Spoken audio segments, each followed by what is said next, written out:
To put it simply and directly, for Poland and for our European partners, and I sincerely hope for all of NATO as well, it must be absolutely obvious that national borders cannot be changed by force.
The broadly understood and comprehensive security of Poland, but I actually want to start with the crucial context that has profoundly made security the absolute top priority for every single country across the entirety of Europe today, namely the ongoing and critical situation in Ukraine.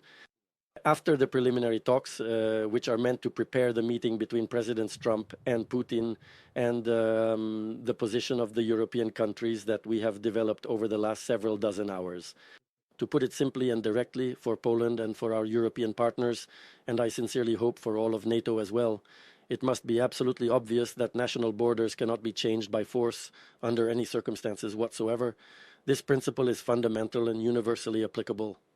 A joint position has been officially published, and for us it is absolutely and unequivocally crucial that the Russian Federation and the Russian authorities, including all relevant governmental bodies, are fully and completely aware that the Western nations, including all European countries and their respective allies, will not accept any Russian terms or conditions that would simply and unequivocally amount to the illegal occupation of sovereign Ukrainian territories. I'm saying this not only because Ukraine, in its war with Russia, needs support and solidarity from the West, but above all because of Poland's security. We all already know, and this is the assessment not only of the United States, but also of other NATO countries, that Russia will, one way or another, pose a challenge or even a threat to the countries of the region, including Poland, for the coming years. And that is why we cannot allow Russia to emerge from this conflict both strengthened and convinced that it can violate borders or seize other people's territories with impunity, and that the world will simply accept it. So the European and Polish position must be absolutely clear on this point. We also maintain that decisions regarding any potential territorial exchanges, because there is a lot of speculation about this right now, and other conditions for peace, that all of this must be agreed upon with the participation of Ukraine and all those countries involved in the negotiations. Therefore, for Poland's security, it is also important to respect the principle of nothing about Ukraine without Ukraine. Destabilization in the region, aggressive Russian policy, and the threat of a global conflict related to US-China tensions. All of this means that there is no specific date from which we can say, now everything is calm, we can let our guard down, there's no need to prepare, to arm ourselves, or to modernize. So in reality, we have effectively started the comprehensive process of modernizing the Polish army and significantly enhancing Polish production capabilities, thereby building this crucial Polish sovereignty in terms of armaments with a clear and ambitious long-term perspective for the future. But we must be ready for all possible circumstances before 2027.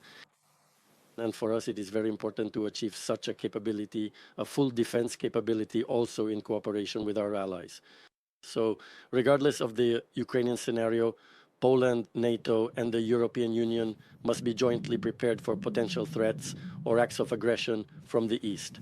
And regarding the confusion, controversies, and examples of terrible ideas, especially when it comes to spending funds from the National Recovery Plan, first of all, I would like, regardless of the effectiveness of PIS propaganda, for the truth to finally reach everyone who comments on these issues.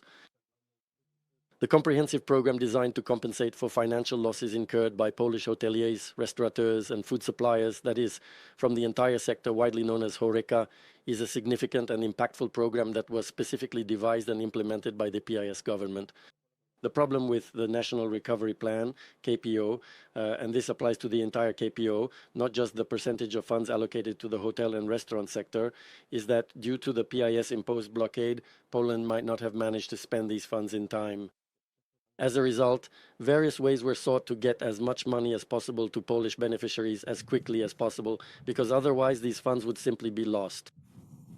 And 100% of the responsibility for this years-long protracted mess falls squarely on our predecessors, those who deliberately blocked it and, as a direct result, also gave us very little time indeed to be able to spend these crucial funds properly and to ensure that these vital funds reached Polish companies effectively. In order to successfully manage to spend these allocated funds, the Ministry of Funds and Regional Development decidedly chose to relax the established procedures so that this essential money could reach the people who truly needed it. And some people took advantage of this, taking the money for, well, actually, fortunately, at least so far, we haven't found any corruption or theft of these funds. I would rather say it was more a matter of careless spending on things that, at the very least, make people wonder, if not outright annoy them. But as I said, we will examine each case so that, in fact, in those cases where the abuse is obvious, those contracts are already being annulled. But I would like us not to lose our heads over this. The overwhelming majority of these funds went to Polish small and medium-sized companies in order to compensate them for losses resulting from COVID. The American side also committed to consulting its position with European partners before the meeting in Alaska. Very much, everybody. It's a great honor to be with President Putin.